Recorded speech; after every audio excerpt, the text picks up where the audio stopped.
There are so many stories out there in this world, and mine takes place in a very small town in the middle of nowhere, Kansas.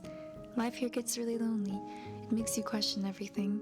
You begin to question your purpose in life and what your true desires are. Right now, I'm in a transitional phase of life, and there's never been as much uncertainty as there is now, and it's scary. My anxious thoughts are like anchors. They weigh me down and inhibit me from flourishing. I've been so lucky to live in France and Mexico, two places that couldn't be any more different from each other. And even with this much travel under my belt, I still don't know where I belong. I don't know where I'm meant to be. The darkness of the winter season has provided me with comfort, and every ice-cold raindrop feels like an enticing kiss. My sorrow greets the depressing weather as one greets an old friend. But instead of allowing my despair to consume me, I've sought refuge in books that became friends I visited daily.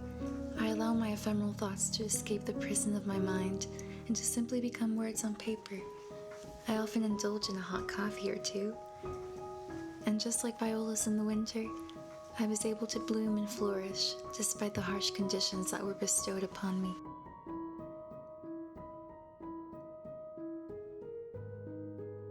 And now I'm on the road to self-discovery, the hardest path of them all, the one we all go down. I cling to any knowledge I can acquire, from books, from those around me, from nature, everything. It's important to admire the small details of life. That is our way of showing appreciation for the creation of this world. By doing so, I can shift my focus towards what nurtures me. And now those ice-cold raindrops are simply a reminder of the cycle of life. As soon as I regained my focus, I freed myself of the shackles of anxiety and loneliness. I realized that everything I thought I didn't have, I already had. In the midst of all the sadness, we tend to take things for granted, but this realization is all part of the process. It means that there's growth taking place. And so my journey continues. I'll never let anything stop me from achieving my goals, not my mental state of being or anyone. And my dreams will become a reality.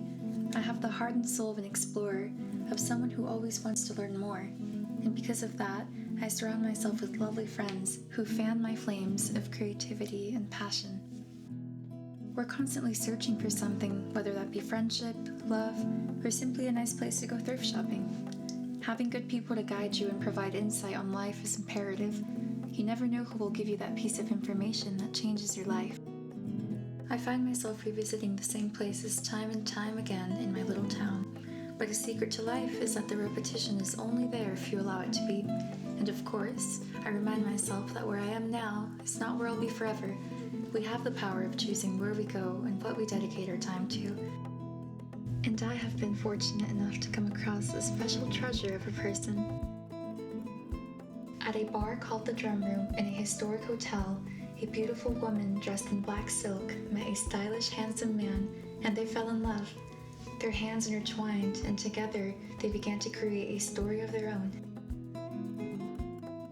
As the Persian poet Rumi once said, "In your light, I learned how to love. In your beauty, how to make poems. You dance inside my chest where no one sees you, but sometimes I do, and that sight becomes this art." Self-discovery is the longest journey of them all. It means there will often be a lot of moments of discomfort, but also of absolute bliss. And that's how the current chapter of my story is unfolding. Until next time.